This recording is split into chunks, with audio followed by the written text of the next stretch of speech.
Okay, don't know what to say as to what's happened to you both, but would like to ask Anne, Hollie and Robert, how far do you feel or think the cover-up goes? And then it's cut off, so probably said something else, but do you think it goes? It's very difficult to say. We don't want to make assumptions like that. We really just want to go on what we know.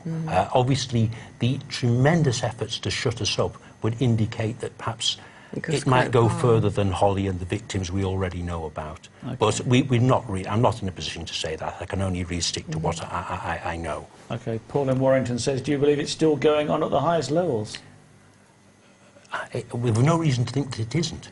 No. There's nothing that stopped it, is there? There's nothing that stopped it. We've no reason to think Assuming it is, of course, and I have to say once again that what you've heard tonight is not necessarily the opinions of this station. Paul in Manchester, what brave, strong people are Hollie and Robert? How can anyone possibly vote for any government or party after this? Well done, Theo. Well, it's nothing to do with me, but thank you. I've been posting info on this case to people, on people on social networking site, but is there anything else that people can do to help? Shelley and Hull?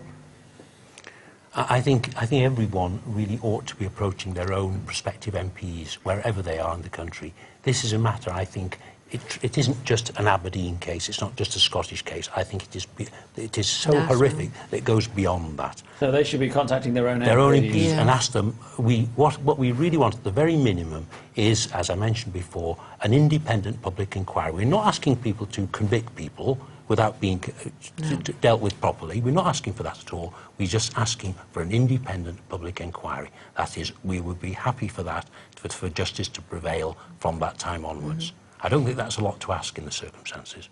Okay, so it's getting the word out, isn't it? Because people have apparently not been willing to write about this, but it is beginning to spread. It is beginning. Obviously, we had plenty of coverage in the Scotsman, also the Press and Journal. Wasn't one of the local papers in Aberdeen the Press and Journal. A little bit about you? Press and Journal, yes, which we're pleased of. Because, Press and Journal. Fortunately, I think I got more coverage than any of the other candidates, I have to say, which was very nice, so thank you very much. But it's nice to see, it is important to see that there are courageous people all over the place.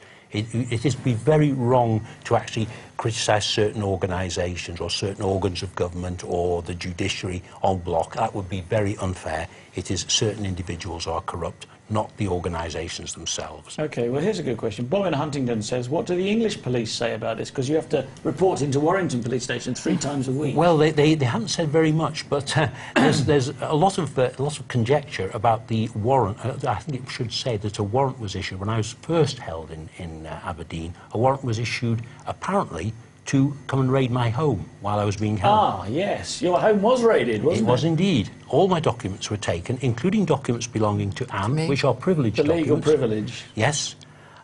There's some conjecture about this, and I'm still waiting for correct legal advice on this, so it wouldn't be fair. Because you've asked for evidence that there was a warrant. Yes. And I think it's very important to ask for... I asked, first of all, for evidence of a warrant. I contacted the magistrates in Warrington, where I live. They claimed that they had no knowledge of it. I went to the police, Cheshire Police in Warrington. Cheshire Police said they had no copy of the warrant, but a copy would be sent to me from one of the officers who was involved in the raid on my home. That was 10 days ago, still no sign of this warrant. Anne also approached her MP, Mr. Owen Patterson, to ask if he could help, because they're Anne's documents, of course. Anne's document, on which we were going to use to pass on to Anne's solicitor in Scotland for action in the future. We were collating the documents. Now she doesn't have those. Also, those documents have gone missing. So we want them back. The MP then wrote to Cheshire Police. And Grampian. And Grampian, but it was being collected by Cheshire Police because that was where the documents were taken from. Cheshire Police contacted Grampian Police. Grampian Police sent back to the person at Cheshire Police. The lady at Cheshire Police then contacted Owen Patterson to say that the warrant had been arranged by a PC Greads in a village police station. Is it not? It's an area in Aberdeen called Tillydrone. Yes. Who had arranged the warrant. Now, while I was being held... A police constable. While I was being held, I didn't know anything about this. It had nothing to do with it. And contacted you. Tell the story. I phoned Grampian Police and I said, I want to speak to a PC Greads, please. How do you spell this name? Greades. Greeds, okay. Greeds, right. PC Greeds. So I was, put to this man in Tillydrone, and I was told that he was off duty, but he would phone me when he came on duty. So I waited till about 4:30 that day. He still hadn't called, so I called again. And they said he was out and about, that he would phone, but he didn't call that day. But the next morning, he called me. And I asked him if he had issued a warrant for Robert Greig home, in which my documents were taken. He says, I have no idea what you're speaking about. And yet this is the man that they fingered, Yeah. This is on an official police. email. This is on an email from Cheshire Police to Anne's MP. Yeah. Okay, well, we've only got a few seconds left. Is there anything you want to say to finish up, what people can do about this? Or Well, I think, apart from just contact their MP, I think it's very important that we look beyond just Hollie's case, serious though it is, about democracy and the fact that, that there are people out there in authority in Scotland who are prepared to abuse the law to suppress free speech and free democratic rights.